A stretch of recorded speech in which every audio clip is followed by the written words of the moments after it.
this is my review of the practice I did for the final fill on Love Riz Its Ugly Head. Watching it back, I realized I was playing the rhythm wrong, and that like I was supposed to be playing three different rhythms across my left, my right hand, and my foot. So I was supposed to be playing four notes on my right hand, and then six on my left on the strong beats of a what is it, semi-quavered sextuplet subdivision thingy, and then my right foot was supposed to be playing the offbeats of those semi-quaver sextuplet subdivision. So it would be like for that for the hand, and that for the left hand and the feet, and this for the hand.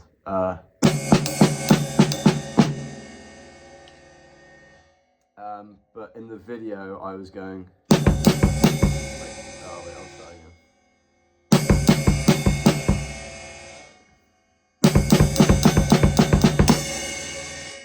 As opposed to.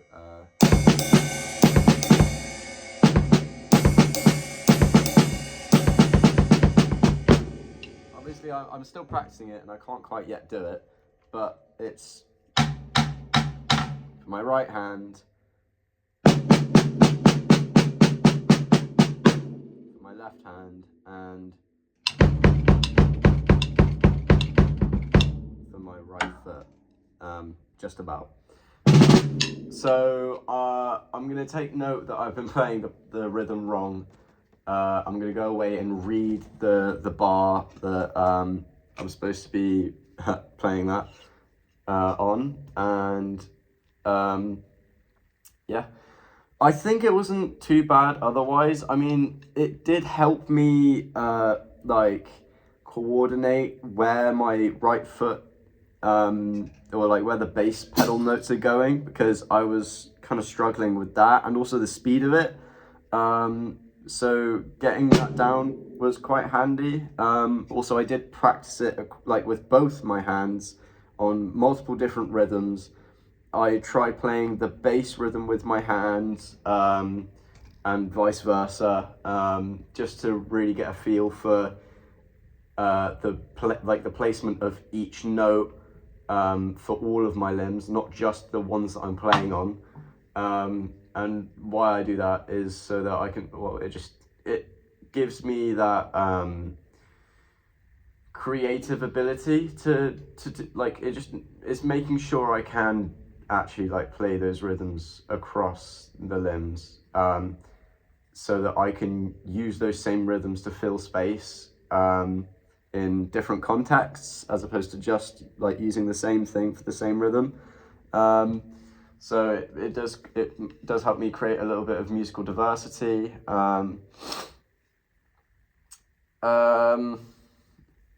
In other words, or no, on the contrary, yeah, I was playing with a metronome as well. That's obviously handy to practice. I was playing at the tempo of the song, which is probably better than. It's quite a slow song, so I didn't have to worry too much about it. But the division that I'm playing, like the subdivisions that I'm playing, are quite fast. So keeping to the actual tempo of the song is already a pretty good start.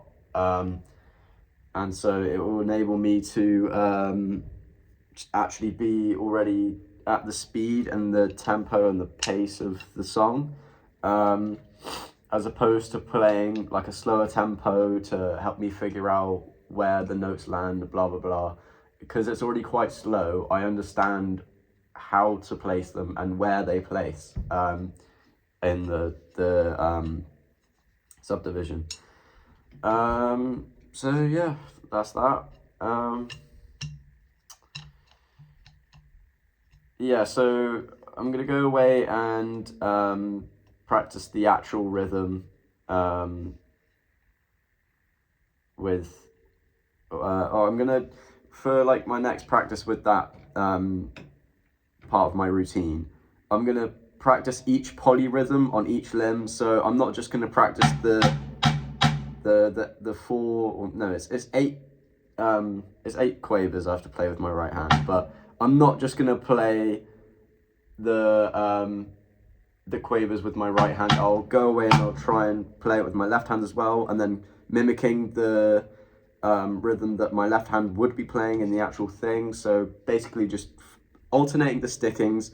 I'll do the same rhythms for my feet and then alternate between the rhythms on the hand. I might put the bass rhythm in my left hand or in my right hand, and then the quaver rhythm onto the bass drum pedal, vice versa. I'm going to go on and on with that.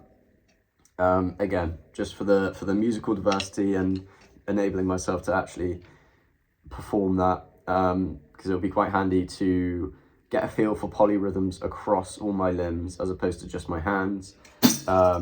Especially with the hi-hat pedal, that's something quite commonly used as pulsing for like just the beats of a song. You know, it would be like 3, 4, 1, 2, 3, 4, and then there might be a bunch of different types of rhythms on the other limbs. A good example would be Vinny Colaiuta on it's a trio of Vinny Colaiuta, Chick Corea, and the bass player I can't remember the name of, but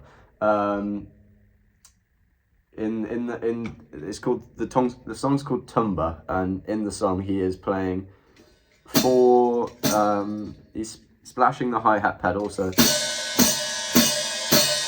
letting it ring out like that, and he's playing a like a triplet pattern on his hands, with the bass drum playing in unison with the right hand, and like just throughout the song he does a lot of different types of like rhythms across like the limbs, and it makes for some really interesting and like just it's a great it's a great piece of playing. So I think it's important for me to also to learn how to play like that, because it's not just in like a rock context that I'm using it in, but it comes across lots of like Latin, Afro, Cuban, that kind of thing, because they use lots of different percussions playing lots of different rhythms all at once for like a really danceable feel. So yeah, that's going to be something I'm going to try take up and practice. That's about it.